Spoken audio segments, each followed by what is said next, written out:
Hello বন্ধুরা, welcome back to রিসুস blog.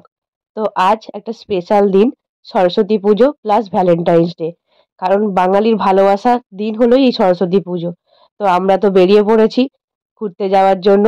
তোমরা কে কোথায় ঘুরতে যাচ্ছ অবশ্যই কমেন্ট বক্সে জানিও। তো চলো ব্লগটা আজকে এখান থেকেই শুরু করলাম।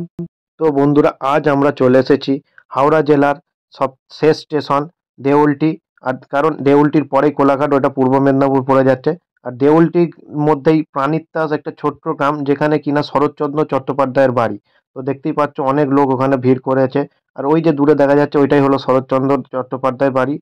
কিন্তু দুঃখিত বন্ধুরা, এসেছি তো ভালো কথা, অনেক লোকও ভিড় করেছে, কিন্তু এত লোকের ভিড়ের চাপ নিতে পারবে না ওই বাড়িটি, কারণ বাড়িটি খুবই সূক্ষ্ম। দেখতেই পাচ্ছ অনেক পুরনো, অনেক দিনের বাড়ি। তো বাইরে থেকে তালা মারা ছিল, সামনে থেকে ছোট্ট করে একটুখানি ভিডিও করেছি। পরে সময় হলে অবশ্যই এসে একদিন ঘুরিয়ে দেখাবো কোথায় কি আছে বা বাড়িটা কেমন। তো আজকে দিতে পারলাম না। তো হঠাৎই দেখা হয়ে গেল রাস্তায় একটা টেডি বিয়ারের সঙ্গে। দেখতে পাচ্ছ ওই যে টেডি। তো টেডির একটা ইউটিউব চ্যানেল আছে, সে আমাকে বলছিল চ্যানেলটি সাবস্ক্রাইব করে দিতে, তো করে দিয়েছি। তো দেখতে পাচ্ছ অনেক ভিড়ও হয়েছে। তো কিন্তু সবারই মন খারাপ। তো যেতে যেতে হঠাৎই দেখতে পেয়ে গেলাম একটা মাঠ, ফাঁকা মাঠ দেখতে পাচ্ছিলাম, দেখছিলাম ভিতরে আর কিছু লোক আছে। তো ঘরের দিকেই চলে আসছিলাম, ভেবেছিলাম যে কোথায় যাব না যাব। ও বাবা, এই মাঠটার দিকে দেখে দেখি যে অনেকই লোক আছে। এই তো আস্তে আস্তে ভালোই লোক দেখতে পেলাম। তো খুব সুন্দর এই জায়গাটা, রূপনারায়ণ নদীর তীরে এত সুন্দর একটা জায়গা। তো এইদিকে দেখতে পাচ্ছ চাষবাস হচ্ছে। আর এইদিকে সব অনেক কাপলরা এসেছে, যারা ঘোরাঘুরি করছে। তো ঘরে না গিয়ে এই মাঠের মধ্যেই ঢুকে পড়লাম একটু আড্ডা দেওয়ার জন্য। তো চলো এখানে আড্ডা দিচ্ছি, আর সেটা তোমাদের সঙ্গে পুরোটাই শেয়ার করছি। আর মাঠটা খুবই দারুণ, অসাধারণ দৃশ্য। তো পুরোটাই তোমাদের দেখার অনুরোধ রইলো, দেখতে থাকো। তারপরে আমরা সোজা চলে এলাম পুরোপুরি গঙ্গার ধারে। তো গাড়িটা পার্কিং করে দিয়েছিলাম, দেওয়ার পরে একটু ফটোশ্যুট টটোশ্যুট করে নিলাম। আর দেখতে পাচ্ছ কত লোকের ভিড়। আর একটা মজাদার জিনিস তোমাদেরকে দেখাচ্ছি, আর একটু সামনে যাই তোমাদেরকে দেখাচ্ছি। দেখো, সামনে যে গঙ্গাটা দেখা যাচ্ছে, মানে রূপনারায়ণ নদীটা দেখা যাচ্ছে। তো সেই নদীর মধ্যিখানে হালকা করে চড়া পড়েছে। তো দেখতে অপূর্ব সুন্দর লাগছে। তো চলো সেটা তোমাদেরকে দেখাচ্ছি। ওই যে দূরে দেখতে পাচ্ছ হালকা চড়া পড়েছে, ঠিক তার ওপারটাই কোলাঘাট। আর এদিকে আমার ছোট্ট পুচকি মেয়েটা আর বোনের ছেলেটা দুজনে মিলে খেলতে শুরু করে দিয়েছে। ওরা তো মজা পেয়েছে, বড় মাঠ পেয়েছে, খুব মজা করছে দুজনে মিলে।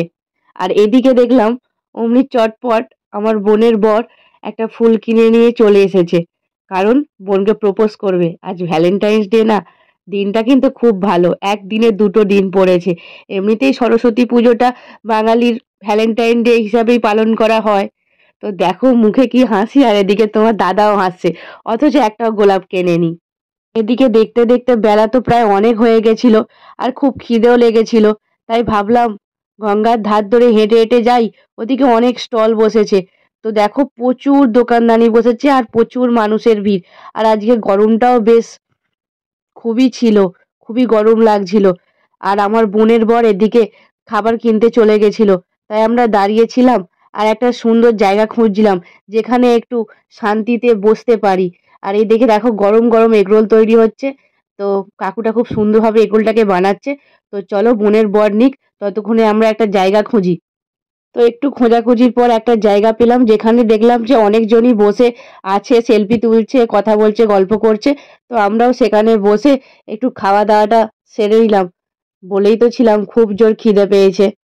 তো গরম গরম এগরোল সঙ্গে গরম গরম মোমো জমে গেছিল। যেদিকে দু চোখ চায় দেখছি শুধু কাপাল আর কাপাল। সত্যি খুব ভালো লাগছে। আর এদিকে হঠাৎই দেখলাম সোনাই এসে হাজির। তো সোনাইয়ের সাথেও একটু গল্পগুজব সেরে নিলাম, ওর সাথে দেখা হয়ে গেল, খুব ভালোও লাগলো। তো আর কিছুক্ষণ আড্ডা দেওয়ার পর আমরা সোজা চলে এলাম উলুবেড়িয়া। আর উলুবেড়িয়ায় সেই পুরনো রেস্টুরেন্ট, যেখানে কিনা আমরা প্রত্যেক বছরই খাই, শীতল রেস্টুরেন্ট। তো সেখানেই চলে এসেছিলাম রাতের খাওয়া দাওয়া কমপ্লিট করার জন্য, কারণ এখানে খাওয়া দাওয়া করে সোজা এবার বাড়ি ফিরবো। তো দেখো বন্ধুরা, আমরা আজকে নর্মালি কিছু অর্ডার দিয়েছি। এবারে বিরিয়ানি 1 প্লেট অর্ডার দিয়েছিলাম, তার সঙ্গে এগ ফ্রায়েড রাইস অর্ডার দিয়েছিলাম, আর চিলি চিকেন অর্ডার দিয়েছিলাম। তো দেখো, এই যে আমাদের খাবার চলে এসেছে, এগ ফ্রায়েড রাইস আর চিলি চিকেন। তারপরে বিরিয়ানিও চলে এসেছে। তো সবাই মিলে ভাগাভাগি করে খাওয়া দাওয়াটা স্টার্ট করে দিলাম, কারণ খাওয়া দাওয়া করে আবার বাড়ি ফিরতে হবে। তো পেট পুজো কমপ্লিট করে সোজা আমরা বাড়ির দিকে রওনা হব। তো এরকম নতুন নতুন ভিডিও পেতে আমাদের চ্যানেলটিকে অবশ্যই সাবস্ক্রাইব করবেন। আর ভিডিওটি ভালো লাগলে অবশ্যই লাইক, কমেন্ট অ্যান্ড শেয়ার করবেন। ভালো থাকবেন, সুস্থ থাকবেন। আরও একটা নতুন কোনো ব্লগে আপনাদের সঙ্গে দেখা হচ্ছে।